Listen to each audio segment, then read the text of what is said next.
नागपुर के प्रसिद्ध Hislop college का वार्षिक फ्लावर फेस्ट इस वर्ष अपने 22वें संस्करण में प्रवेश कर रहा है, जहां विद्यार्थियों की रचनात्मकता और पर्यावरण जागरूकता का सुंदर संगम देखने को मिलेगा।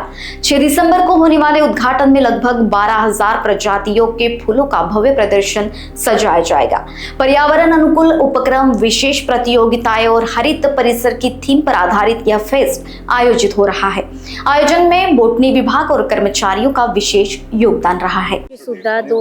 मागील 22 वर्षापासून सतत आम्ही हा कार्यक्रम आयोजित करतो आहे। नागपूरच्या एकूणच सांस्कृतिक आणि सामाजिक जीवनामध्ये या कार्यक्रमाला अत्यंत महत्त्व प्राप्त झालं आहे।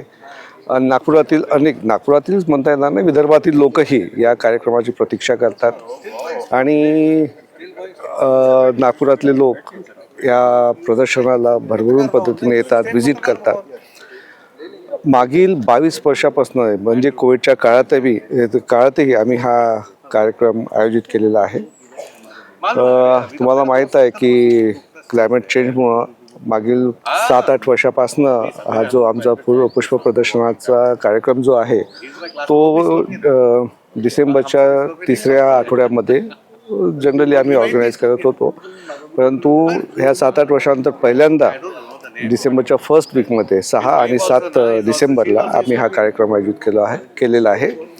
मला आशा आहे की नागपुरातले लोक जसे दरवर्षीप्रमाणे या पुष्प प्रदर्शनीला व्हिजिट करतात, याही वर्षी ते येतील आणि इथले या सुंदर सुंदर पुष्पांचा आस्वाद घेतील अशी मला पूर्ण खात्री आहे।